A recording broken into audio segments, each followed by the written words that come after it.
welcome students, welcome to our math session, and today is our day 1 or part 1 of our maths lecture. So today we are going to learn, or today we are going to study our new chapter number 16, preparation for algebra. अब हमें यहाँ से जो है आपका 6 standard होगा student, start 6, 7, 8 आगे जाके आपको ये स्टडी करना है. तो ये एक बेसिक इन्फॉर्मेशन है अलजेब्रा की, आपकी प्रिपरेशन चल रही है ऐसा समझना है, या फिर आपको जो बेसिक इन्फॉर्मेशन है वो भी मिल रही है स्टूडेंट्स, ताकि आपको आगे के क्लास में इजीली अंडरस्टैंडेबल हो. और ये जो अलजेब्रा टॉपिक है ये आपका पूरा लाइफ टाइम पीछा छोड़ने वाला नहीं है स्टूडेंट्स, इसलिए आप इसे प्रॉपरली पढ़ना है और प्रॉपरली ध्यान देके लेक्चर को सुनना है. सो हियर फर्स्ट इज एक कन्वर्सेशन दिया है students. Vidula said, sir my brother said he was studying algebra. What is algebra?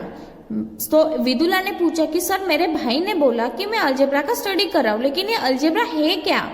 Okay, so sir said to put it simply, algebra consist of the use of numbers and letters to state and solve problem. तो sir एक simple language में उसे answer देते हैं students Vidula को कि algebra है, algebra जो ऐसा है उसमें नंबर्स का और लेटर्स का स्टडी होता है जो प्रॉब्लम सॉल्व करने में हेल्प करता है. So Ravi said, does that mean addition and subtraction of letters? तो रवि पूछता है कि एडिशन, लेटर्स का सब्ट्रैक्शन और addition, how do we do that? तो ऐसे कैसे कर सकते हैं कि लेटर्स का एडिशन और सब्ट्रैक्शन होता है, जैसे a minus a, b plus a, ऐसे देखा है स्टूडेंट्स अपने अभी तक? नो. तो वो पूछता है कि कैसे होता है. तो सर से टू प्रिपेयर फॉर दैट, तो सर बोलते हैं ऐसे होता है तो उसके लिए हमें प्रिपरेशन लगेगा. So let first learn a few things using numbers. Numbers को यूज करके पहले हम कुछ चीज सीखेंगे, फिर हम अलजेब्रा देखेंगे. Okay, so first thing is क्या है? इक्वालिटी. अब देखो इक्वालिटी क्या है स्टूडेंट्स. अलजेब्रा का इंट्रोडक्शन हो चुका है आपको. अलजेब्रा क्या है? लेटर्स का और नंबर का स्टडी है, जिसके हेल्प से हम क्या करते हैं? प्रॉब्लम सॉल्व करते हैं. अब उसकी सबसे पहले बेसिक थिंग है equality. So what is equality? Whenever we add, subtract, multiply or divide two numbers, the answer we get is always another number. अगर हम कोई नंबर्स का एडिशन करते हैं, सब्ट्रैक्शन करते हैं, मल्टीप्लीकेशन करते हैं और डिवीजन करते हैं तो हमें हमेशा अलग अलग नंबर्स मिलते हैं, वो तो है. For example, when we add 5 and 3 we get 8. अगर आप 5 और 3 को ऐड करोगे तो 8 मिलेगा. We write it as, we write this as, तो हम कैसे लिखते हैं? 5 + 3 8 बराबर, ऐसे लिखते हैं ना स्टूडेंट्स. ओके, सिमिलरली 13 में से 6 गए 7, 12 डिवाइडेड बाय 4 3, 9 मल्टीप्लाई बाय 1 9. देखो हम अलग अलग नंबर को जो भी कर रहे, सब्ट्रैक्शन कर रहे, डिवीजन कर रहे, मल्टीप्लीकेशन कर रहे, तो हमें एक अलग नंबर मिल रहा है. ओके, तो now let us think about this in another way. तो इसी तरह आप सोचो, लेकिन इसको थोड़े दूसरे वे से सोचो. अब कैसे? Suppose that by performing a mathematical operation on 2 numbers we have obtain the number 12. Suppose आप जो पूरे अब चारों के चारों मैथमेटिकल ऑपरेशंस है ना, ऐसे नंबर्स पर अप्लाई करने हैं आपको, क्या आंसर? 12 चाहिए. ऑपरेशंस अलग अलग होंगे लेकिन आंसर आपको 12 चाहिए. So let us find pairs of such a number. तो ऐसी जोड़ी हमें, पेयर्स मतलब जोड़ी हमें नंबर्स की ढूंढनी है. जैसे कि अब देखो 6 + 6 क्या लिख सकते हो? 12. एडिशन हो गया. अब सब्ट्रैक्शन, 15 में से 3 गए 12, 6 मल्टीप्लाई बाय 2 12, और डिवीजन 24 डिवाइड बाय 2 12, एक्सेट्रा. ऐसे बहुत सारे आएंगे. लेकिन when we want to say that a number obtain by adding 6 and 6, it is easier to express using bracket like this. तो ब्रैकेट का यूज करके हमने इसे रिप्रेजेंट किया. देखो 6 + 6 क्या होगा? 12 ही आएगा बराबर. तो 15 - 3 means a number obtain by subtracting 3 from 15 बराबर, मीन्स 6 मल्टीप्लाई बाय 2 का मतलब क्या हुआ? अ number obtain by multiplying 6 by 2. और 24 डिवाइडेड बाय 2 का मीनिंग क्या हुआ? A number obtained by dividing 24 by 2. Arrangements like this are called expression. ऐसे अरेंजमेंट्स को एक्सप्रेशन बोलते हैं. जैसे कि चारों ऑपरेशन किए लेकिन हमें आंसर 12 मिल रहा है बराबर, तो ऐसे अरेंजमेंट्स को हम ऑपरेशन बोलते हैं, सॉरी एक्सप्रेशंस बोलते हैं. क्या बोलते हैं students? Expressions. The value of each of the expression is 12.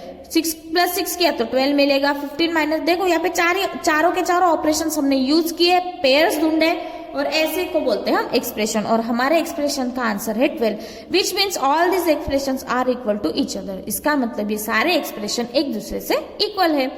तो उसे हम कैसे लिख सकते हैं? अभी 6 + 6 = 15 - 3, बराबर ना। इसका आंसर भी 12 है, इसका आंसर भी 12 है, जो कि है इक्वल। तो ये एक्सप्रेशन हम ऐसे लिख सकते हैं। सो एन एक्सप्रेशन सच एज 6 + 6 15 - 3 और 6 + 6 24 / 2 इज कॉल्ड एन इक्वेलिटी। जो ऐसे एक्सप्रेशन, सबसे पहले तो एक्सप्रेशन का मीनिंग क्या है स्टूडेंट्स? यस, एक्सप्रेशन का मीनिंग है ऐसे पेयर्स जिसका हम क्या करते हैं, ऑपरेशन यूज करके जिसका अरेंजमेंट करते हैं हम नंबर्स की, जिसका आंसर सेम आता है, उसे हम एक्सप्रेशन बोलते हैं। और ऐसे एक्सप्रेशंस को हम क्या बोलेंगे? इक्वेलिटी बोलेंगे। क्या बोलेंगे? इक्वेलिटी। मतलब एक्सप्रेशन को सॉल्व करके अगर उस एक्सप्रेशन का सेम आंसर आ रहा है तो उसे इक्वेलिटी बोलते हैं। सो 5 + 3 8, 9 × 1 आर ऑल्सो इक्वेलिटी। तो ये भी क्या हो गए? इक्वेलिटीज हो गए। अब देखते हैं इसके ऊपर हमें है प्रॉब्लम सेट 54। तो इक्वेलिटी समझ में आ गई स्टूडेंट्स? यस। तो एक्सप्रेशन को हम क्या बोलेंगे? एन एक्सप्रेशन सच एज, जो एक्सप्रेशन होते हैं उसे हम इक्वेलिटी बोलते हैं। So on that basis we are going to solve problem set 54। Problem set 54 का फर्स्ट क्वेश्चन क्या है?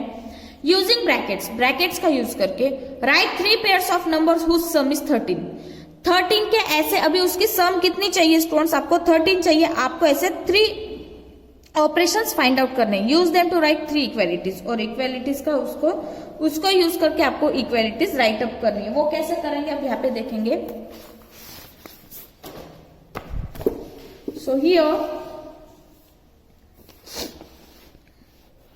देखो, सबसे पहले आपको क्या करना है? ब्रैकेट का यूज करके पेयर्स फाइंड आउट करने। तो वी हैव टू, यहाँ पे लिखेंगे वी हैव टू फाइंड, क्या फाइंड करना है हमें? We have to find pairs of numbers whose sum is 13, बराबर, हुज सम इज 13। आपको ऐसे पेयर्स फाइंड आउट करने स्टूडेंट्स की उसकी सम 13 होगी। सो 10 + 3 हम पहले यहां पे लिखेंगे, बराबर, 10 + 3 13, 15 - 3 सॉरी 15 - 2 क्या आएगा? 13। देखो एडिशन हो गया, सब्ट्रैक्शन हो गया। अब सॉरी यहाँ पे सब्ट्रैक्शन नहीं आएगा स्टूडेंट्स, क्योंकि यहाँ पे उन्होंने सिर्फ सम बोला, इसका मतलब एडिशन आएगा। तो यहाँ पे अब लिख सकते हो 6 + 7 बराबर, देन और लिख सकते हो आप, यस, 12 + 1 लिख सकते हो, 11 + 2 लिख सकते हो। उन्होंने सिर्फ 3 पेयर्स बोली है, मैंने यहाँ पे 4 पेयर्स आपको फाइंड आउट किए हैं। इन सब की सम क्या आएगी स्टूडेंट्स? 13 आएगी। तो ये पेयर्स फाइंड आउट हो गए, लेकिन उन्होंने इक्वेलिटी भी आपको बोली है। अब इक्वेलिटी बोली है मतलब स्टूडेंट्स इनको सिर्फ आमने सामने लिखना है। आमने सामने लिखना है इसका मतलब देखो 10 + 3 = 6 + 7, ये होगा इक्वेलिटी। नाउ वापस 10 + 3 is equals to 10 + 1 equals to, then 11 + 2 is equals to 12 + 1। ऐसे पेयर्स आपको इक्वेलिटी में लिखने हैं। ये बहुत इजी है स्टूडेंट्स। इक्वेलिटी मतलब क्या मालूम है ना आपको? इसका आंसर और इसका आंसर सेम आएगा, उसे हम इक्वेलिटी बोलते हैं। So this is our question number first solution. Video को पॉज करके आपको इसे राइट डाउन करना है। नाउ क्वेश्चन नंबर सेकंड क्या है देखते हैं। अभी उन्होंने सम बोला था स्टूडेंट्स, इसलिए हमने यहाँ पे सिर्फ एडिशन की। अब देखते हैं नेक्स्ट क्वेश्चन में क्या दिया है उन्होंने। Find 4 pairs of numbers, one for each addition, subtraction, multiplication and division that makes the number 18। अब आपको ऐसे नंबर्स ढूंढने हैं जिनका एडिशन भी करना है, सब्ट्रैक्शन करना है, मल्टीप्लिकेशन करना है और उनका ऑपरेशन मतलब उनको सॉल्व करने के बाद आपको आंसर 18 चाहिए और फिर उनकी इक्वेलिटीज देखना है, जैसे कि हमने शॉर्ट एग्जांपल देखा वैसे। तो यार क्वेश्चन नंबर सेकंड ही यहाँ पे क्या करना है, वी हैव टू फाइंड 18 चाहिए ना हमें। तो देखो अगर आप एडिशन देखोगे, सबसे पहले आप एडिशन करोगे तो यहाँ पे 10 + 8 18 आएगा बराबर, विच इज इक्वल्स टू 18। अब यहाँ पे आएगा सब्ट्रैक्शन करते हैं, यहाँ पे 27 - 9 18 आएगा। एडिशन हो गया, सब्ट्रैक्शन हो गया। अब मल्टीप्लीकेशन 18 कौन से टेबल में आएगा, 9 × 2 लिख सकते हो इज इक्वल्स टू 18 या फिर 6 3 लिख सकते हो, जो भी आएगा वो। ओके नाउ नेक्स्ट इज 72 को अगर 4 से डिवाइड करोगे स्टूडेंट्स तो आपको 18 मिलेगा। ये हो गए उसके चारों के चारों ऑपरेशंस, ये हमारे एक्सप्रेशंस मिल गए। अब इसको इक्वालिटी में एक्सप्रेस करना है। अब इक्वालिटी में एक्सप्रेस करना है मतलब सिर्फ आमने सामने लिख दो students. So 10 + 8 is equals to 9 × 2, ऐसे लिख सकते हो एक इक्वालिटी, या फिर 9 × 2 इज इक्वल्स टू 27 - 9, या फिर 72 / 4 इज इक्वल्स टू 10 + 8, ऐसे 4 टाइम्स लिखो स्टूडेंट्स, जितने कॉम्बिनेशन उतने। 27 - 9 इज इक्वल्स टू 72 / 4। देखो मैंने ऐसे लिखा स्टूडेंट्स, ओके। ये आपको आपके मन से भी किया ना स्टूडेंट्स। यहाँ पे देखो अब 9 × 2 = 18, मैं यहाँ पे ऐसे भी लिख सकती हूँ 6 × 3 = 18। तो ये अलग अलग कॉम्बिनेशन में आएगा, लेकिन रूल क्या है हमारा, हमें आंसर सिर्फ 18 चाहिए।